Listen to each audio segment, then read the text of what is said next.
इस राजधानी में बहुत आंदोलन किए और आदरणीय महासचिव जी हमारे वीरेंद्र सिंह जी, आदरणीय PN पाटिल साहब, आदरणीय बहुगुणा जी, आदरणीय भटनागर जी, आदरणीय राणा जी, धर्मवीर जी और सभी मेरे बड़े भाइयों, मेरा सब सादर प्रणाम स्वीकारिए।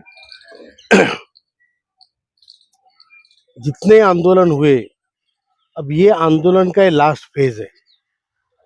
हमें जो अब तक बताया गया, जो समझाया गया, जो बुला के बताया गया, मीटिंग्स में बताया गया, जितनी मीटिंगें की, उसका परिणाम आने वाले कुछ दिनों में होने ही वाला है। मुझे पूरा यकीन है कि गवर्नमेंट या मोदी जी या जो भी लोग इसके जिम्मेदार है वहाँ पे, वो सब हमें निराश नहीं करेंगे।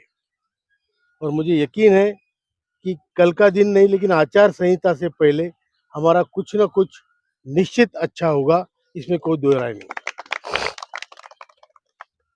आप लोगों ने बहुत बड़ा संघर्ष किया है। 8 सालों से हम सब लोगों ने मिलकर संघर्ष किया है और ये संघर्ष की दिशा हरदम सामूहिक निर्णय के तहत तय की गई है। और इसलिए ये कोई अभी आजकल मैंने 1-2 यूट्यूब वगैरह देखे कि उसमें बोला है कि दिशा गलत है, ट्रैक गलत है। ऐसा कुछ नहीं है। जो लोग ज्ञान बांट रहे हैं उनको कम से कम सिस्टम का मालूम होना चाहिए कि सरकार के अंदर प्राइम मिनिस्टर होता है, जो मुखिया होता है, उसका एक मिनिस्ट्री होती है।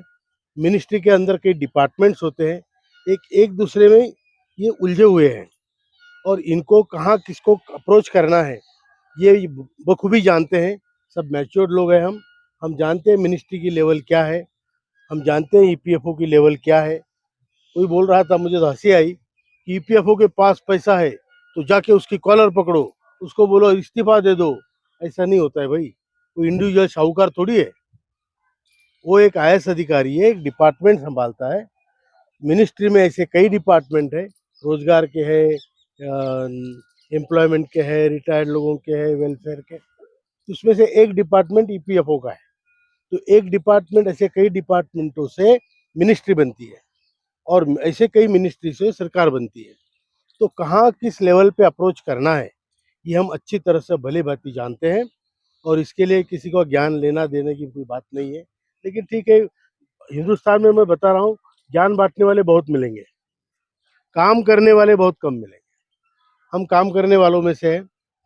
एक होता है करू पांडे, दूसरा होता है बोल बच्चन। हम करू पांडे हैं, कहीं नजर नहीं आएंगे लेकिन हम काम कर रहे हैं। तो ये हमारा जो संघर्ष है, इसकी परिणति बहुत अच्छी होगी, जल्दी होगी। आचार संहिता चाहे 10 को लगे, 12 लगे, 13 लगे, 16 लगे, लेकिन 13 तारीख तक आचार संहिता नहीं लगेगी, ऐसा एक अनुमान है। उसके पहले पहले हमारा काम हो जाएगा। फिर भी एहतियात के तौर पे मैं आदरणीय महासचिव जी से प्रार्थना करूंगा कि आज कल हमने इस सरकार को 29 तारीख दी थी, अब तक उसके वाकिफ है। कल तक अगर कुछ हमें अच्छा मैसेज नहीं आता है, हम दिल्ली में ही हैं, यहाँ डटे हैं, कैंप लगा के बैठे हैं, हर मत्थे पे दरवाजे पे मत्था टेक रहे हैं, हर घर की घंटी बजा रहे हैं। तो हम यही काम कर रहे हैं, छोटा बड़ा सबको हमने मतलब मान लिया कि भैया तुम ही हो, हमारा कल्याण करो। तो ये हम यहाँ पे कर रहे हैं और इसमें हमें कोई दिक्कत नहीं लगती, क्योंकि जिसको इज्जत नहीं उसको दिक्कत नहीं। हमको कोई इज्जत है ही नहीं, तो दिक्कत क्या, किस चीज़ की। तो हम अपना कर रहे हैं, ये मान अपमान की कोई बात नहीं है।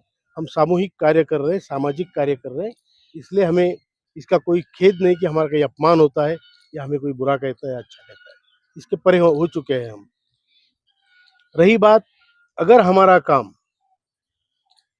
कल तक अगर हमें कोई स्ट्रांग मैसेज नहीं आया, तो मैं महासचिव जी को प्रार्थना करूंगा, जूम मीटिंग लीजिए और आने वाले 13 तारीख से पहले एक भयंकर आंदोलन पूरे देश में खड़ा करें। फिर वो चाहे जो हो, चाहे कलेक्टर ऑफिस में ये हो या सामूहिक कुछ हो या जो भी हो, या जैसे चुनाव पे बहिष्कार हो, बहिष्कार। जो डेमोक्रेसी हमारे काम की ही नहीं रही, उसमें हम इसको मत दे या उसको मत दे, सब तो सारे एक जैसे हैं। तो ये समझ के हमें कोई बड़ा निर्णय लेना पड़ेगा कि जिसको सरकार को ये समझ में आए कि हमारी गलती की वजह से, हमारे असंवेदनशीलता की वजह से समाज का इतना बड़ा हिस्सा डेमोक्रेसी को मान नहीं रहा है और वो अलग हो गया है। बात समझ बराबर है? मतलब मत भी हम दो और हम अपनी मांगे भी मांगो, संघर्ष भी करो, तुम्हारे मत्था टेको, रगड़ रगड़ के तुम्हारे सामने नाक अपनी छोटी करो, उसके बावजूद तुम कुछ नहीं करोगे, तुम बादशाह के बादशाह बने। ऐसे नहीं चलेगा। तो हम जिस मार्ग पे है, मुझे पूरा यकीन है गवर्नमेंट हमारी बात सुनेगी, हमारा काम करेगी। और अगर नहीं करती है तो ये मैं महासचिव जी को हम सब की तरफ से एक जिम्मेदारी देता हूँ कि एक ऐसा आंदोलन जो 13 तारीख से पहले हो, बड़ा हो, और इसमें फिर चुनाव आयोग को भी वो लिखे कि इतना बड़ा समाज आपके चुनाव से बाहर है, वो मतदान नहीं करेगा, नोटा भी नहीं देगा वो। हम जाएंगे नहीं घर से बाहर, लो तुम्हारी डेमोक्रेसी, उसकी पुंगी बनाओ, यही बोलेंगे हम। बराबर है कि झूठ है? तो इस टाइप का मैंने एक सुझाव दिया है कि मेरे लेवल का एक सिर्फ सुझाव है, सब मिलके उस पर बात करेंगे, तब उसमें डिसीजन होगा। तो इतना ही मैं कहना चाहता हूँ, और मैं कहना चाहता हूँ कि हम लोग बिल्कुल डटे रहेंगे और एक साथ रहेंगे। कई लोग आएंगे ज्ञान बांट के जाएंगे, ऐसा करना चाहिए था, उन्होंने ऐसा गलती किया, वैसा। अबे तू अपना अपना जो रोजी रोटी उतना देखो, किस लिए फालतू भानगढ़ में पड़ रहे हो? यहाँ लोग 8 साल से घिस रहे हैं, कई लोग मर रहे हैं, और तुम उसकी मजाक उड़ा रहे हो। ऐसे लोगों पे मुझे हंसी आती है कि कल आए और आज ज्ञान बांटने लग गए। तो व्हाट्सएप यूनिवर्सिटी भी बड़ी गजब की चीज है। व्हाट्सएप यूनिवर्सिटी, उसमें कई लोग क्वालिफाइड हो जाते हैं और फिर बता देते हैं कि ऐसा नहीं करना चाहिए था, वैसे करना चाहिए। तू करना यार, तेरे को किसने रोका है? सामाजिक कार्य के लिए कभी किसने किसी को रोका है? हाँ, सामने तो आ। ये कठिन रास्ता है, इसलिए हमारे पल्ले पड़ा है। ये फायदे का सस्ता और अच्छा रास्ता होता तो इसको कई पॉलिटिशियन पहले कर चुके होते। ये कोई नहीं करना चाहता, ये कठिन रास्ता है, इसलिए हम जैसे सामान्य लोगों के पल्ले पड़ा है, और हम इसको बखूबी निभाएंगे। ये हमने लिया हुआ संकल्प है, इसको हम पूरा करेंगे। तो जो आपने सवाल पूछा कि क्या होने वाला है, मैं आपको बता दूं, अच्छा होने वाला है, जल्दी से जल्दी होने वाला है। लेकिन मैं always plan B should be ready. Plan ये है कि अच्छा होगा, हम ताली बजाएंगे, खुश होंगे, नारे लगाएंगे, जो भी है। यह है प्लान ए। प्लान बी अगर ये नहीं होता है तो हमारा प्लान बी रेडी होना चाहिए, क्योंकि हमें हारना है ही नहीं किसी हालत में। हम चाहे मर जाएंगे लेकिन हारेंगे नहीं, ये हमने तय किया है। क्योंकि जिंदगी की पूरी जिंदगी में हमें एक व्यवस्था ने चीट किया है, फंसाया है। हमें अपने जेब ऐसी हमारी कतरी है कि ना किसी को बता सकते। आप मुझे बताओ, 70 लाख लोगों की जमा पूंजी जो वापिस होनी थी, वो भी आंकड़े बताए थे उन्हें, 23 से 27 लाख जो वापिस होनी थी, वो 2008 के साल में इन्होंने निर्णय ले लिया कि आरओसी नहीं होगी, रिटर्न ऑफ कैपिटल नहीं होगा। 70 लाख लोगों का पैसा, मेहनत का पैसा तुम खा गए। मजाक है? ब्याज भी नहीं दोगे, और हमारी जो असल है, सूद तो छोड़ो, असल खा गए साले हरामखोर। और वो असल खाने के बाद अभी डकार भी नहीं ले रहे, और क्या खाना है? बूढ़ी हड्डियां।